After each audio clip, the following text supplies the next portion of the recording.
Hey, what's up, you guys? Jeff Cohn here with another episode of the Team Building Podcast, where we interview top team leaders, broker owners, and thought leaders from across the country. I have a very special guest today, the author of Flip Flops and Fortunes, rocking out the sandals in the studio. He flew here from Austin, Texas. Mr. Brady Johns, welcome to the podcast today, sir. Well, thanks for having me. I'm really excited to be here. To let you guys know, I have watched hours of Jeff, and the reason why I flew all the way out here is because it's the truth. I watched enough of it that I knew he was telling you exactly the things that I would want you to know if you're building your business, if you're getting started, or if you're intermediate, or if you need the next level. But the truth of the matter is, I got the truth of what you were saying, and I said, I'm showing up. We're doing this. This is real. The team is real, and I'm here to be here for you. Awesome. Appreciate it. He came into the office today not expecting what to see, and of course, he was greeted with our 10,000 square foot hybrid tech-powered office of the future. World class. And we're sitting in our 300 square foot studio with our director, Dana. World What's up, Dana? You don't want to say hi? He doesn't have a mic on. And Clint Bartlett, my investment partner. Yes. I'm honored to be here today, guys. Thank you for having me. And I should have brought you up sooner because not everyone watches these. I always forget. This isn't something people typically watch. They listen to. The great part about listening to Jeff Cohn on the podcast is you don't have to hit the 1.5x button. He talks fast enough that you actually, just to keep up, you got to actually either listen real time or maybe even slow it down. I heard a joke recently. I don't know if I've ever talked about this on the podcast, switching gears for a second. Mm-hmm. If you listen to one of my episodes at 0.5, it might have been 0.75, I sound like I'm talking drunk. Because I talk so fast that when you slow it down, normally it'd be slow-mo, but it's actually normal conversational speed. And that's what it sounds like. Okay. So if anyone wants a good laugh, check that out. I like Well, let's talk about you, all right, Mr. Brady. We had a fortunate opportunity to spend a few hours last night together breaking bread, and we learned a lot about each other. I don't know that we'll get to grace our audience with all of those details today, but let's start out with your background. Right. Very interesting background. Yeah. I won't steal all the highlights, but came from a small town, 6,000 people. Yes. Working on a farm. That's it. Working with cattle. Well, I did. Decided you didn't want to do that the rest of your life. No, I went in the military when I was 19. It has nothing to do with where I'm from or what I did. I love Gainesville, Texas, and it's my home. It's just that I needed to do something else. And so I went in the military. And from the military, I went to Austin, Texas to finish college. And the part that we're here today is while I was in college waiting tables with zero money, literally, I met a guy that worked in the local real estate industry, became my mentor, which is something you talk about a lot, that your mentor makes all the difference. And even though I'd gone to college, even though I'd been in the military, the thing that made the biggest difference was I had an actual millionaire telling me how to invest. With no money down, really, all that stuff works. I read all the books. I still read all the books, and I tell you to do the same thing.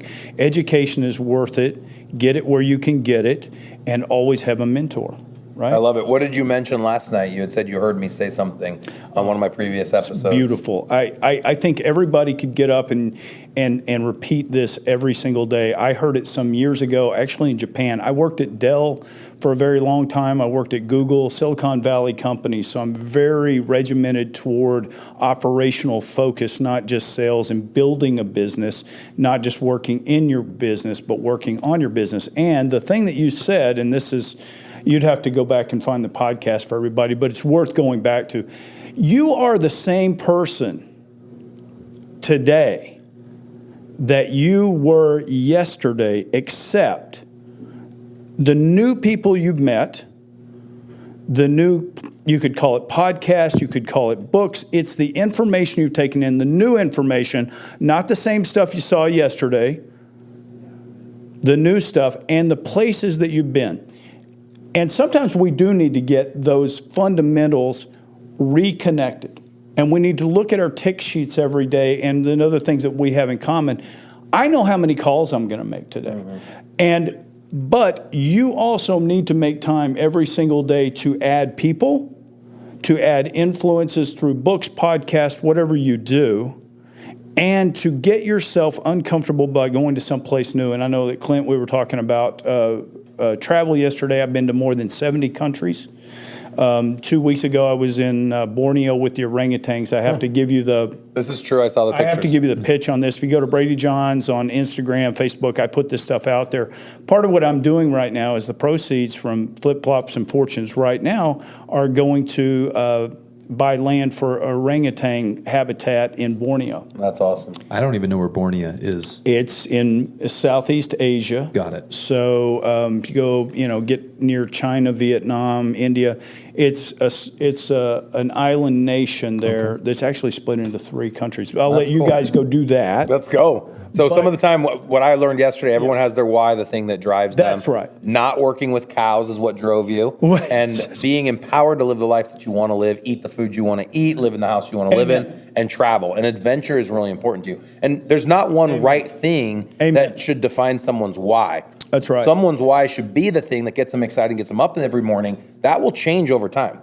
Every time you check something off your list, you're going to want a new thing on that list. What a wonderful place to be. What a wonderful place to be. If you could actually get to the end of the list, you would actually exhaust your imagination and have to come up with a whole new creative life, wouldn't you? That's another thing, is that if you live this way, and believe me, and Jeff will tell you the same thing, Clint will tell you the same thing, that the mindset, I hate this, but it's so true, the mindset will come before the success. The daily making the calls, the daily asking yourself, the consistency of what did I add today? Can I make one more call? Every single successful person I've ever met, Tony Robbins on down, here's the thing they're going to tell you is, 1, be consistent with the things that work. And 2, you must add to those things and stretch yourself too every day. It's a hard charge, isn't it? I always say, if you don't change, you won't change. I mean, it's that simple. And people are like, wait, what do you mean? If you don't change, you won't change. This guy for this, right? And it's just that kind of wisdom that at first, early in career, whether I was selling computers or whether I was, pitching house deals, because everything I did early was owner financed. Like, I had to go find the owner that would pitch and would actually finance the property to me, things like that. I don't really think you need to do quite as much of that anymore. I think there's a lot more avenues for investing than there used to be. And that's all in the book about how you can do that sort of thing. But the first thing that came was the consistency. Have I talked to somebody today? What did I do? And I did all this while having a 40-hour-a-week job at a restaurant and finishing school. And then later on, of course, when you go into corporate America, whether it's Google or Dell or whatever you go into, if you're going to do something extraordinary outside of that job, that's going to take consistency and discipline. I don't have a better way of telling you that. When a lot of people come to us, Clint and I have been a part of a lot of investment masterminds. A lot of calls, a lot of masterminding, and everyone always says, how do you do your first one? How do you get to your first deal? Right. When you're working full-time, you don't have the money. 100%. And we talked a little bit last night. I would love for you to share with our audience. You worked at Dell full-time. Yep. That's kind of when you started dabbling in investing, but it wasn't because you had a ton of money. You had no money. That's right. When you got started, right? Right. And you shared a story in humility last night, which I absolutely loved, because I think real estate tends to be somewhat of an egotistical industry where agents like to celebrate themselves, even though it's not them that are getting the results, it's the market. Right. You shared a story last night about showing up somewhere in a suit and then recognizing your error and going back. Would you share that with us really quick? I will, and it's in the book. Can I say that out loud? Perfect. What had happened is I had read all of the negotiation books in my room by myself.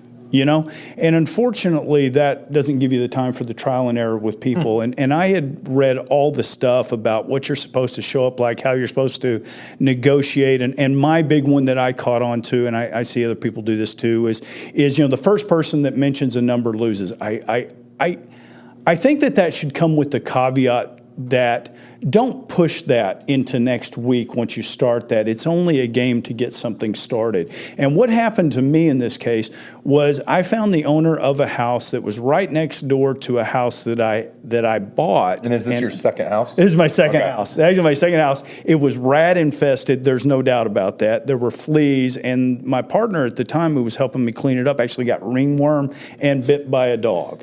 You had mentioned they had squatters in the house. They pushed the refrigerator onto the ground and then stacked garbage to the ceiling. They did. They turned the refrigerator over in their own home, and every time they had a trash bag, because they were squatting, they didn't want to take it to the trash curb and alert the people. That'd be a lot of work.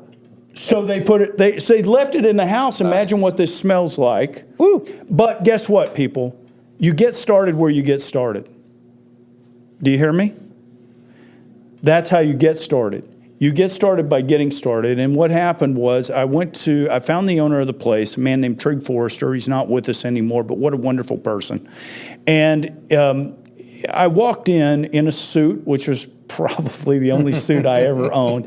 And I was doing my show. Like I was going to be tough and I was going to go in and I was going to negotiate. And this guy has a house and it's dilapidated. And I know for a fact there's squatters in it. And I'm going to tell him that he needs to own or find. It sounds stupid even coming out of my mouth today. But he's going to let me have his house and he's going to finance it for me. And by the way, I didn't even have the $500 down payment that I was offering him. I borrowed that. And I went in and gave him that. And he looked at me and he said, I gave him my whole thing and I just stopped because I wanted him to give me the number. And he looked at me and he said, you get the hell out of my office. That's true. And you know it's true because I'm telling it to you right now. That's how it started. And I walked out and you know what I thought, Jeff? The world opened up and I thought, I've got to change. No. I went home right. I went home correct. He didn't get me. He lost a deal. He this, he that. But guess what? I'm the only person without a house. You got it? Yeah. He did everything wrong,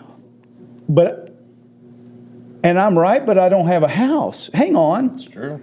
And it finally hit me on the way home that as right and as correct as I was, the deal didn't happen. And isn't that something we learn over time? That the deal has to close before you have a deal. Ooh, I like that. Right? And it's your job to make sure that your communication is good enough. You can't say to your client, you didn't get me. You have to say, how do I get better so that I can communicate? I wonder if you're listening to me. So I went back to another real estate mentor and he goes, how'd it go with the house? Because it took a long time to find this house. The house wasn't even on the market. And he said, did you go in there looking like that? And I was in my suit and the whole thing. And I said, yeah, I read the book, man. This is what I'm supposed to do. And he was like, oh, man. He's like, okay, kid. Here's what you need to do. You need to go back to the barbecue. I was doing barbecues before Dell. I was still working at the barbecue restaurant. He goes, you need to go back and find some way to let that man get you in his office again. He said, go get some barbecue, call him up, apologize. I said, why would I apologize? I'm right. I can't apologize. I'm correct. He goes, you don't have a house. You don't have a deal. How are you correct? Sounds simple, and I hope the audience is laughing too, because I laugh at myself. And what I did, though, and I hope you're listening to this, when you're wrong, admit it. Just call it out. It's the fastest way to recreate what you were trying to do, is to let people know you made a mistake and you need to start over. And I did. I got a piece of paper. I wish I could tell you it was a card or something nice. And I wrote it on a piece of paper, I am sorry that I offended you. I hope you can get past this or something like that. And I took some barbecue and I went to his office and I said, and actually his admin was like, oh no, this guy's coming back in here. And now I have on my my not a suit, but a t-shirt and some shorts. I look like me today. Mm-hmm. And I walked into her and I said, hey, I messed up. And her whole demeanor changed. Shoulders came down, everything. She goes, you really messed up. And I said, I really messed up. She goes, let me see if he'll see you. And I know I'm running long, but give me a second. I go in. I saw the guy again, and I said, before you even look at me, I want to be a grown-up, and I just want to apologize, and I will understand if you still don't want to sell me that house, but if you ever do sell it, now you always got to be closing, right? But if you ever do sell it, please call me. Here's my number. And God is my witness. The man reaches back, opens a drawer. Now imagine this. He did not know I was coming. There's no way he was prepared for this. Opens up a drawer and without looking at it, reaches into the drawer, pulls out a contract, writes in, this is how much you're going to buy my house for. I'm going to take all of your $500 down payment. If you miss any payments, I'm taking my house back. Don't even be late. You call somebody else if you want to be late. I know I'm doing you a favor. And I said, yes, sir.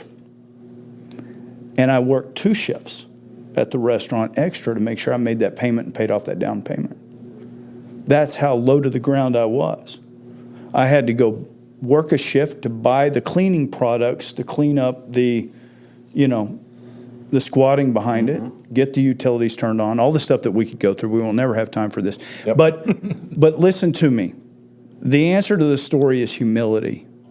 Get honest about where you are. People like to help people who are trying and who are honest in their own humility. Is that 100% perfect? Thank you so much for sharing it. What you would say? People always want to share all their successes, and I love hearing failures. So, as a joke question, moving forward, did you continue wearing a suit on the first visit and then go and ask for forgiveness and tell people that you made a mistake? I like the humble approach, showing humility. The second approach is unique. How many other investors do that? It develops a relationship really quickly. If you by the second time you're meeting somebody, you have a very humble apology. It's like that grows 2 people together. Well, there's a new strategy. Show up as an asshole the first time. No, don't do that. I would say cut out the first part about that. You always want to show up as your best self. Okay? And we don't all have the same routines for what that is for getting us going. And if you're brand new in your career, let me speak directly to that because I know what that feels like. If you're brand new in your career, find someone who is more successful than you are, and frankly, I hope older, because they will have a different viewpoint on how things are done. And start with that humility. Hey, I'm here to either sell you a house, buy a house, do a deal with you, that sort of thing. Give it to them open. That's what I'm trying to do. I know that you're in that business too. Could you help me try to figure out how we can make this work together? And I find that how approach is very disarming. And I find that the humility, if I just say, look, I'm just a guy.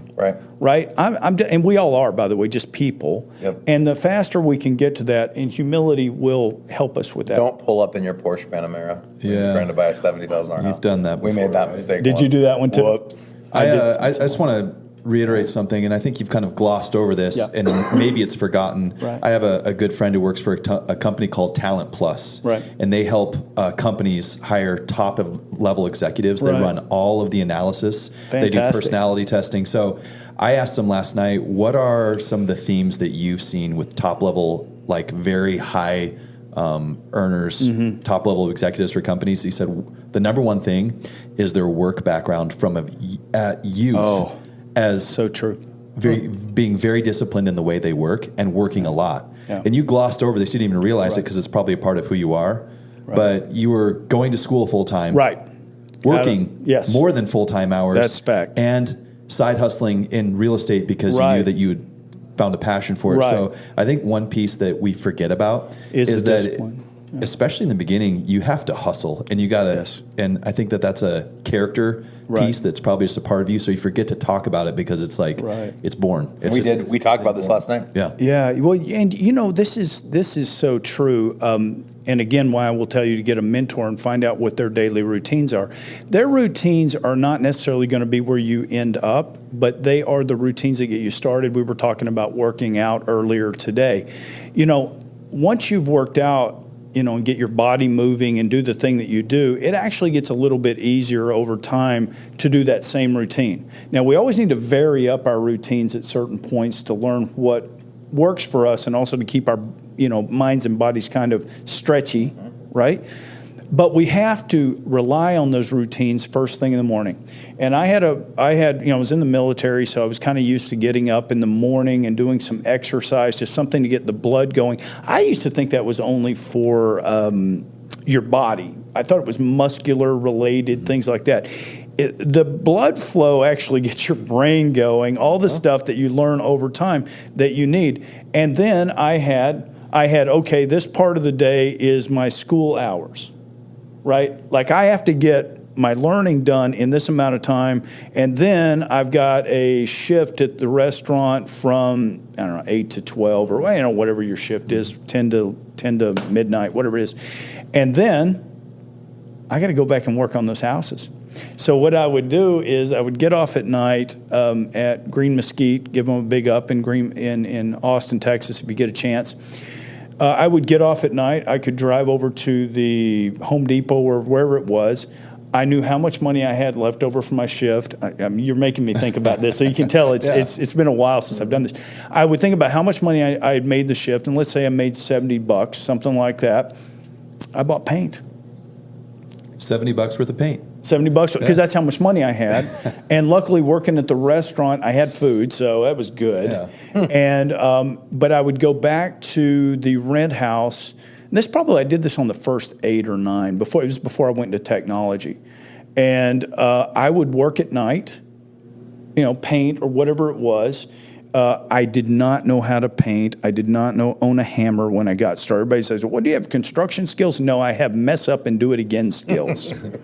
Those are the only skills that I have. Again, once I got humble about the things that I had to learn. And I never got good at plumbing. I never got good at electricity. I hired that stuff out. But the things that were small enough that I could do, I would do at night, study more if I needed to, get up the next morning, right? And I'm sure that any top performer that you have on here is going to tell a similar, the better the routine you can get in. Then when my kids were younger and they needed a lot of time, I had to work that out. They don't care what schedule you're on, but my stuff still needed to get done that day in order to build the ladder out. Yep. Mm-hmm. Okay, I literally didn't have anything. Part of the reason why I wrote the book is because I really loved, and I know you're a big reader too, that I love these books. I don't care what anybody says. I'm a fan of all of them because they all gave me something that said, oh yeah, that person did it too. I love this podcast. And I love podcasts that are like this, but because you get that direct, no fluff conversation. Mm-hmm. Warts and all. Let's talk about the book. Yep. So for anyone listening to this, thank you for making it this far. We'd love to invite you to go buy a copy of Flip, Flops, and Fortunes.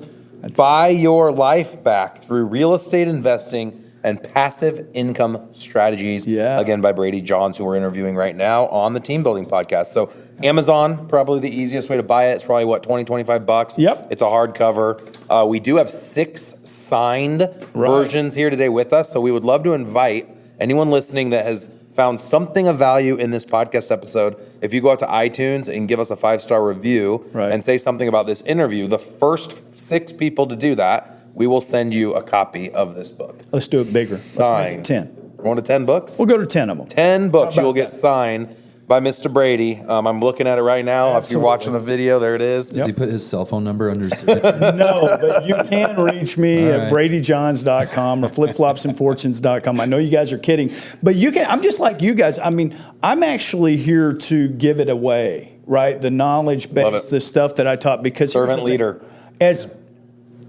Amen. Yeah, we talked about that last night. Yeah. Tony Robbins asked you a question. This kind of struck me yesterday as well when we talked about it. I think it was Tony. It might have been Zig Ziglar. He's associated with both of these gentlemen. Okay. I see. Evidently, Zig was his Sunday school teacher. That's right. Wow. So Tony had said something to you about, you had talked about wanting to make all this money and have success, and you were putting in the time and grind.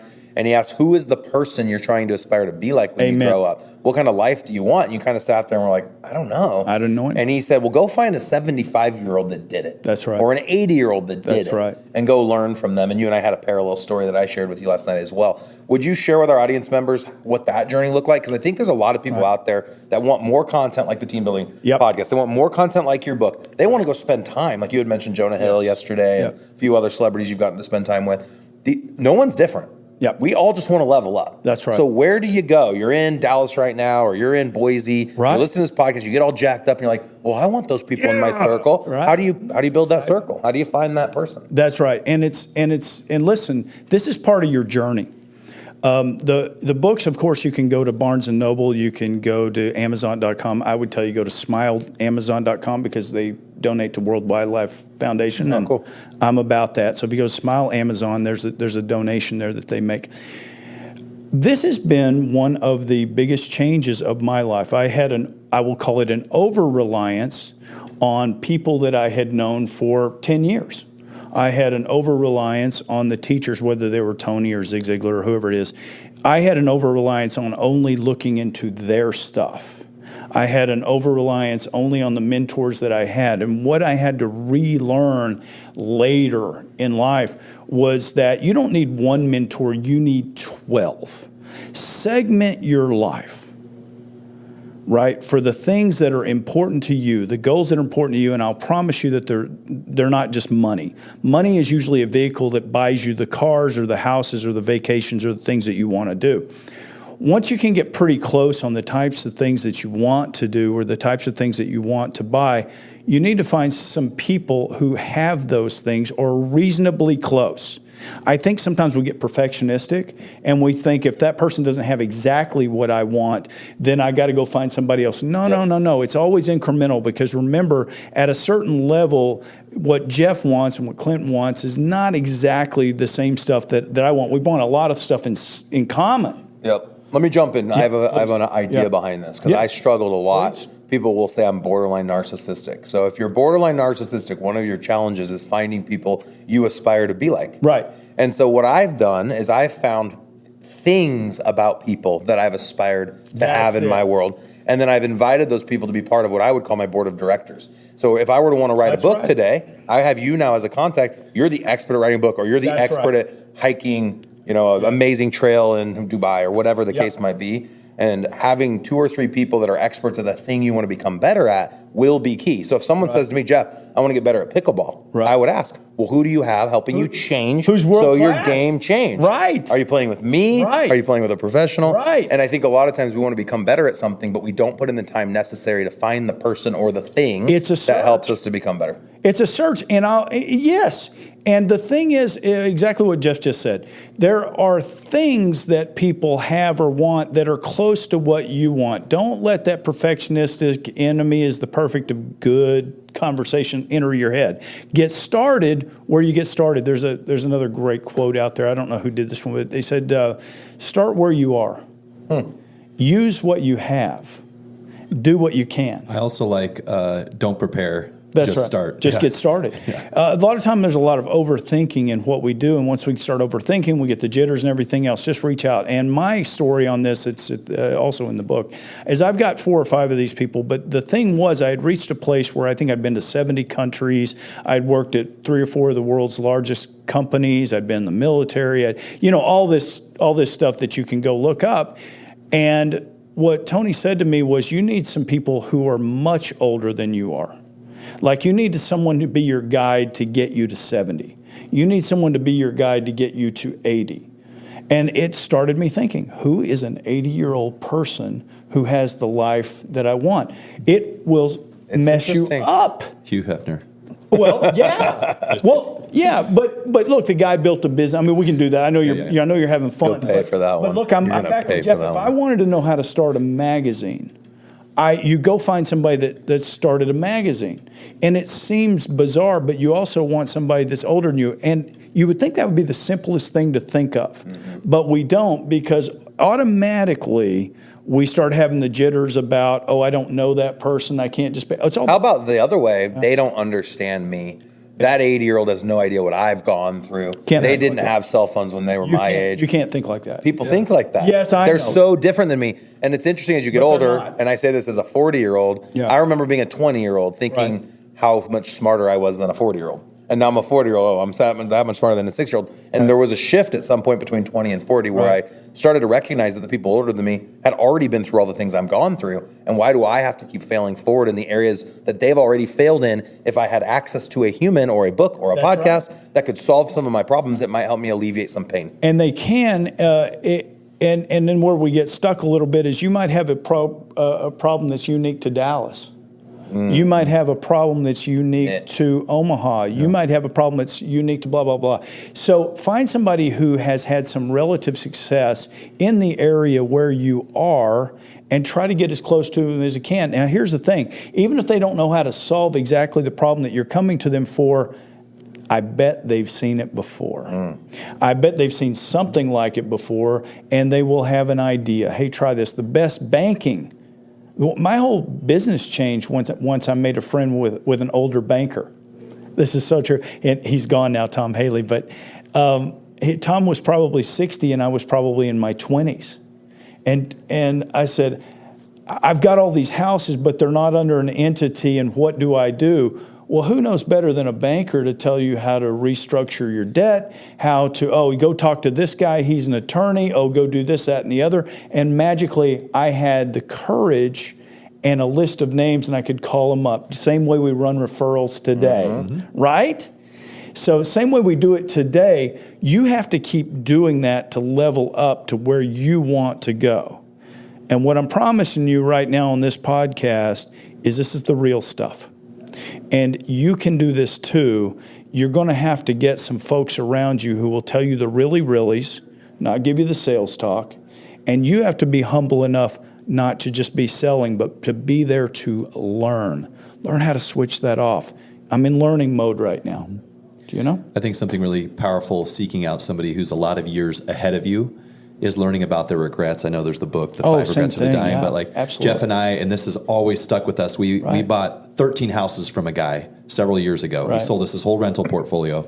We drove around for a full day touring the properties, and Jeff asked him, well, what's your biggest regret with everything you've done? He was a retired police officer. All he said was, I wish I would have bought more houses. I love him. Because I think we paid him $1.3 million, which is hilarious. This is a few years ago. Sure. Those 13 houses are probably worth more than double that now. But that was it. Wish I'd bought more. That's what we live off of now. Let's buy more houses and keep them. When we always ask, what should we do next? I said, let's buy more. Buy and hold, buy and hold. Borrow more. That regret and that moment that we asked them that one question, somebody who was 65 years old. I mean, that was so guess powerful. what? When you're 65, you're probably going to think the same thing. Probably. So, work on it. And the other thing, I don't want anybody to miss that was a police officer. Good point. Okay, not the highest paying job in the world. A man that ended up selling me something similar, he sold me 4 of his houses, was a fireman. Yeah. It doesn't matter what job you have, you get started with where you can get started, and you do what you can to get moving, right? 100%. Well, this has been awesome. If you guys want to learn more about how to go from wearing flip-flops to having fortunes, definitely pick up a copy of the book. You can find it on Amazon or Smile Amazon. Yes. Or Barnes & Noble. You're going to see it's Apple just came out with bestseller. it, so you can get it on Apple Books. And by the way, thank you, Apple, and thank you, Amazon, for all the help. Do you read it if I listen to the audio version? Is it you? It is not me. I was in the process of doing some other stuff, and I couldn't do the audio book. Chris Abernathy, an actor, maybe you guys have seen Chris, comes in and does the work on that. I'm going to try to do it. You know what? I'm just going to, I know this is off script, but I'm one of those people, it's kind of hard for me to read my own stuff out loud because it sounds, to me, this is something else you have to get over if you're going to be an entrepreneur. You're going to have to get over your own self-indulgence, reluctance, things like that. Look, here's the thing. People don't care about you as much as they care about themselves. Yep. And they care about people. And that doesn't mean they're selfish. It just means that's the way we come through life. So therefore, if you're going to make the breakthrough and be the entrepreneur, you're going to have to find those areas where you find your self-doubt, your places of rejection, and you're going to have to find a way to get you through that, whether it's powering through, whether it's meditation, which I do, whether it's whatever you do. I'm sure you have your own routine where you go, man, I got to make 50 calls to people I don't know today. Oh, how do I do that? And you work through it, and you will too. But guess what? You can. Awesome. Thank you so much, Brady. You did buddy. a great job. A lot of great content. You guys go back through and listen to that a second or third time. Please give us a shout out. Give Brady a shout out as well for that signed copy. 10 books signed by the author with a cell phone. Flip flops to fortune, cell phone included. Okay. You have to find it though. It's going to be hidden. It's an Easter egg. If you reach out to this show and reference this episode, Jeff will find a way to get you either to me or somebody like me who can help you be a mentor in what I like that. in what That's you awesome. need. Okay, so especially for those of you that are managers of people, you're going to need to know some people like us. So if you will reach out to Jeff through here, I'm also at BradyJohns.com, Flip Flops and Fortunes. I'd prefer you come through Jeff so that we make sure that we are getting the right reach that we need to for this podcast. Is that Perfect. Perfectly said. Thank you, Brady. Clint, thank you. Always good to Thank see you. you. Thanks for having me on, guys. All right, guys. Have a good one. All right, thank you.